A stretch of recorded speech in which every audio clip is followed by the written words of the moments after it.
The alarm in Mandera is not just a whisper of insecurity. It is a deafening cry rising from the very soil of Kenya's forgotten frontier, a cry carried in the trembling voices of mothers rushing wounded children to understaffed hospitals, in the silence of fathers staring at bullet-ridden walls of their homes, and in the sharp declaration of Ali Roba, the former governor of Mandera, and once a soldier in the Kenya Defense Forces, who stood before the nation with words so chilling, so uncompromising, that they pierced the veil of government denial like shrapnel tearing through the fragile peace of the borderlands.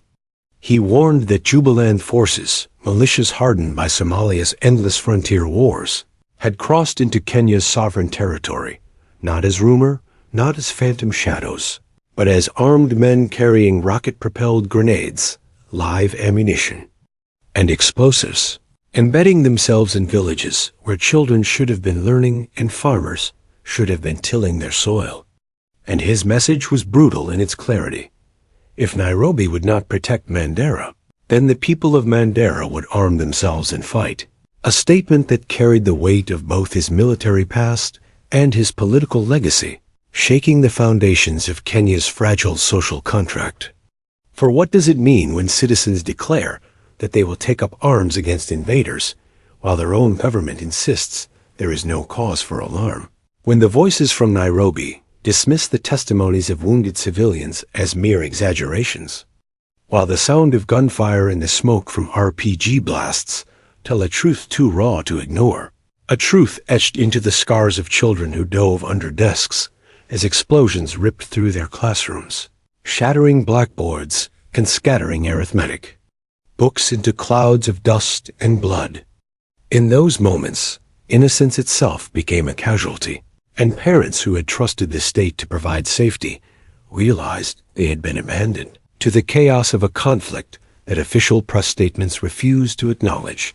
And as the wounded filled Mandera's small hospitals, as doctors improvised with limited supplies, and as photographs of bloodied classrooms circulated on social media, disbelief gave way to fury, because this was not an abstract border skirmish, but an invasion in slow motion, unfolding day by day, while the capital repeated its sterile refrain that all was under control.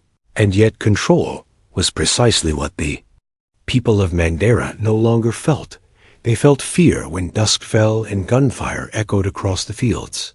They felt displacement when hundreds of families gathered their children and fled with nothing but clothes on their backs, forming caravans of refugees inside their own country, filling dusty roads with the footsteps of the dispossessed. Mothers cradling infants, elderly men leaning on sticks, young boys carrying school bags, now stuffed not with books, but with bread and bottles of water. Their migration a silent indictment of a government that seemed to have abandoned them. And as makeshift camps rose, as traders watched markets collapse, as farmers abandoned fields where gunfire replaced the sound of cattle bells, Mandera transformed into a ghost county where survival was measured not in shillings earned or harvests gathered, but in nights survived without bullets crashing through the walls. And the tension mounted as Ali Roba's warnings turned from observation to threat, his voice rising not as a politician chasing headlines, but as a soldier unwilling to let his people die defenseless, declaring that if Nairobi would not act, Mandera would mobilize, villagers whispering about stockpiling weapons, young men forming informal patrols, elders debating whether loyalty to a silent state still made sense when loyalty had become a death sentence. And as fear hardened into defiance, the question grew larger.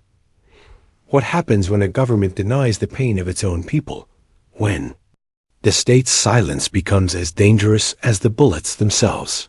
When a nation built on unity risks fracturing into self-defended fiefdoms, each county left to its own devices. And the warnings of history echo Afghanistan, where abandonment bred insurgencies, Nigeria, where neglect fed Boko Haram, regions where denial today became bloodshed tomorrow. And observers abroad watched Mandera not just as a Kenyan crisis, but as a regional fault line for the United States, which has invested millions into training Kenyan forces. The spectacle of an unprotected frontier threatened the credibility of Kenya as a cornerstone in East Africa's counterterrorism strategy. And in European capitals, analysts worried that instability in Mandera would ripple through trade routes, humanitarian corridors, and refugee flows, complicating aid operations and undermining Kenya's image as the stable anchor of the Horn of Africa. While within Africa itself, leaders drew comparisons, some pointing to Burkina Faso's Ibrahim Traoré, who had built legitimacy by promising that no village would be left undefended, contrasting his rhetoric of sovereignty with Nairobi's denials, and the symbolism was sharp. Where some leaders pledged protection with their last breath, others offered polished statements and little else, leaving ordinary people to wonder if their lives carried any value in the calculus of power. Meanwhile, in Mandera, the crisis deepened, each passing day layering new wounds upon old scars. Children too afraid to return to classrooms, traders watching their livelihoods evaporate, families reduced to dependence on aid that never arrived, and through it all, the refrain from Nairobi did not change.